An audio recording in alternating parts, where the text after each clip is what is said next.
So we will run your garage, pay your rent, and share the profit. Okay, deal. Let's sign. Thank you. Welcome.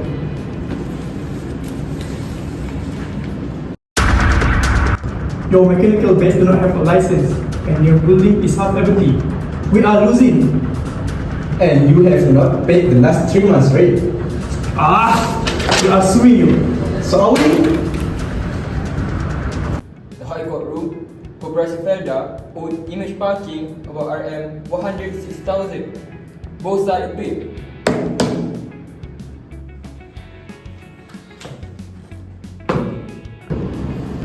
Your Honor, we need to correct something. The compensation for the mechanical base, we already received it. It was a mistake to claim it again.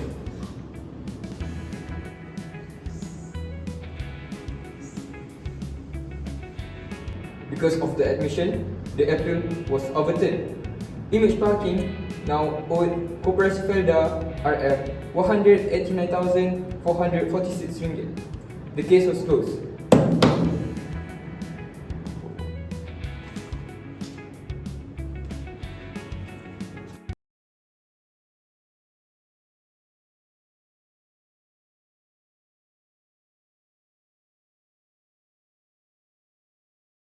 Okay, now we go to the case of review.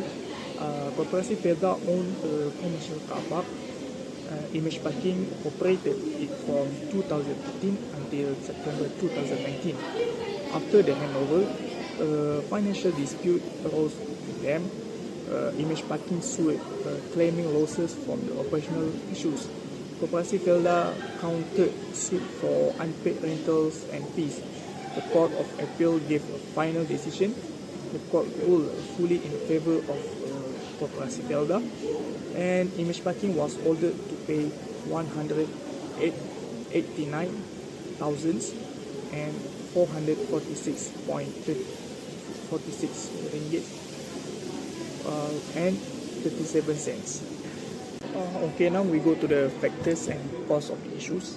And firstly is a dispute over mechanical parking licensing. Image Parking alleged that they lost revenue since Koperasi Felda did not acquire a mechanical parking license. So the court, however, established that Image Parking was still charging a higher rate of mechanical bay, among 212 ringgit, even when it was not licensed to do so, and thus not actual loss was established. And second is occupancy rate computation methods. The primary disagreement centered on a clause 1B of the contract, which mandate an 80% physical occupancy threshold for the payment of full rental. The parties diverged on the calculation method, with Image Parking advocating for a unit-based approach that average office and rental units, a method which yield an occupancy figure below the required mark. However, the court rejected this methodology, deeming it mathematically unsound and incorrect because it failed to account for the substantial variances in unit size, such as instances where some units were 10 times larger than others, thereby distorting the true measure of physical occupancy. And the third factor is unpaid financial dues. Image Parking admitted in its own pleadings and during submission that is owed Koperasi Felda for guaranteed rental and profit sharing for August and September 2019, totaling around 189,446.37 cents. So for the number 4 of factor is a responsibility for the certificate of fitness. The issue regarding the accountability applying to the certificate of fitness was a legal dispute. On was to apply under the Factories and Machineries Act 1967. It was held that image parking, being the occupier and owner of the parking equipment, had the overall responsibility of ensuring compliance with operation and safety certifying. Next, admission of error regarding set off. In the appeal, the solicitors of image parking have admitted that their success in the case was with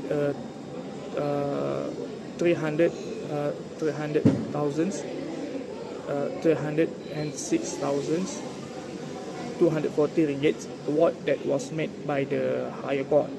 This amount had already been reflected in a previous set off, already with false invoice on the rental, so no further claim was being advances on the sum. And lastly is a delayed claim afterthought. The court observed that image parking had a period of 78 months of continuous operation without once voicing any concerns regarding occupancy rates of rental adjustments. So the assertion of 1,260,000 ringgit refund came after the termination of the contract, and hence it was considered as an afterthought by the court. And now we move to analysis of compliance with the Factories and Machinery Act 1967. Image Parking Sdn Berhad versus Koperasi Permodelan Felda Malaysia Berhad.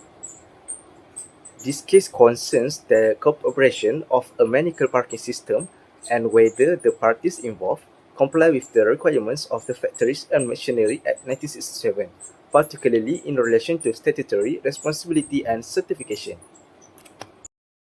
Okay, now number 1, overview and relevance of FMA 1967, which is ensures safe operation and maintenance of machinery. Second, requires a valid certificate of fitness, CF, and then applies to machinery posing a risk to users, and mechanical parking system fall within the Act. The Factories and Machinery Act 1967 is designed to protect public safety by regulating machinery that may pose risk. In this case, the mechanical parking system clearly qualifies as machinery requiring certification, making the Act directly relevant. Then, identification of key parties, which is image parking Sdn Berhad, operator of the parking facility, and exercise operational control. And then Koperasi Permodelan Felda Malaysia Berhad, which is owner of the premise and parking base. A key issue in this case was determining who qualifies as the occupier under Section 3 of the Act. The court emphasized that legal responsibility is based on who controls the operation rather than who owns the property. Okay, now number 3, Certificate of Fitness, Section 19. Machinery must not operate without the CF, and then parking system operated without CF during certain periods, and then primary issue, who bears responsibility for compliance, and court held occupier is responsible. Although there was the evidence that the parking system operated without a valid CF, Certificate of Fitness, the court focused on identifying the party legally responsible for compliance, which was the occupier rather than the owner.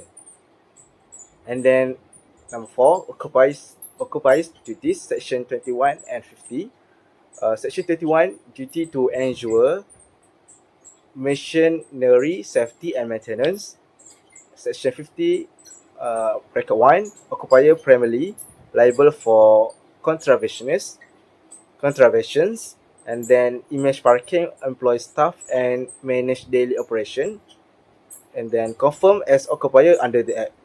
The court relied on Section 21 and 50 to confirm that the occupier bears primary responsibility, since image parking control the operation and staffing and monitoring of the system, it was clearly the occupier.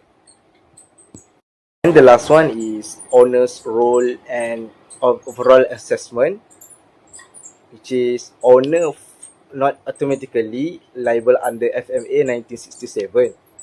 Then section 50 bracket 3, liability only with knowledge or consent, no evidence of honest breach, and court correctly applies statutory framework. In conclusion, the court correctly applied the Factories and Machinery Act by holding the occupier accountable while recognizing that ownership alone does not impose liability. The case demonstrates proper statutory interpretation and compliance with the Act. That's all for me. So I will talk about the common challenges companies face in complying with the Factories and Machinery Act 1967. Even though this act has been repealed and its provisions are now under amended of OSHA, the issues companies face remain very relevant. The first challenge is the technical complexity and interpretation of safety requirement. According to Asian OSH Labour Portal, the Act contains very detailed requirements for machinery registration, inspection, and certification. Many companies, especially smaller ones, find it difficult to interpret these technical rules and implement them effectively, which can lead to inconsistent safety practices. The second challenge is adapting to legal and regulatory reform. The repeal of Act 139 and its integration into the OSHA framework represent a major shift. Companies now need to move from prescriptive compliance model to a broader risk-based approach, which requires revising internal safety system and risk management practices. Third, companies face enforcement and inspection pressure. The inspection by DOSH are sometimes unpredictable and guidance can vary across industries. This uncertainty makes it difficult for companies to know if they are fully compliant at any given time. Finally, the cost of compliance and operational adjustment. AHK Malaysia in 2024 reported that upgrading machinery, installing safety features, and obtaining certificates often involve significant expenses, especially for SME with limited budget. Delaying compliance can be risky because penalties have increased under the new regulation.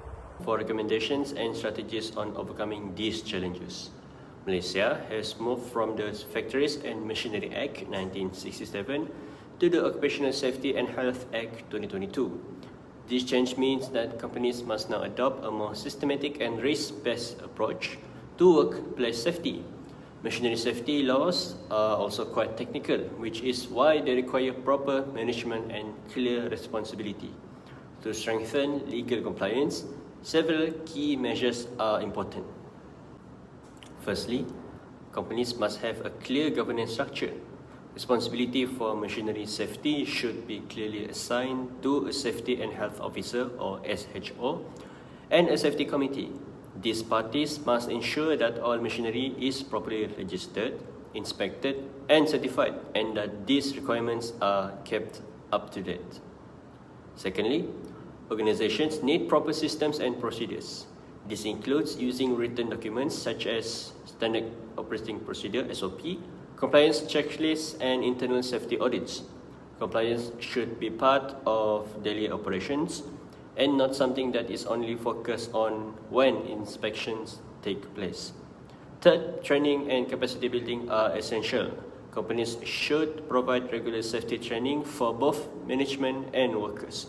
This helps everyone understand their responsibilities. Now, machinery safety compliance is not only a legal requirement, but also a moral and ethical responsibility. Companies have a duty to protect their employees, users, and the public. Firstly, leadership responsibility is crucial. The management must show a strong and visible commitment to safety. Safety goals should also be included in the company's performance indicator so that safety is treated as a priority. Second, employee participation should be encouraged, where workers should feel safe to report safety hazards or unsafe machinery without the fear of punishment. providing safe reporting channels helps improve compliance and builds trust within the organizations. Third is compliance must be adapted to the risk-based approach under the new OSHA. This means conducting a regular risk assessment and updating the safety controls.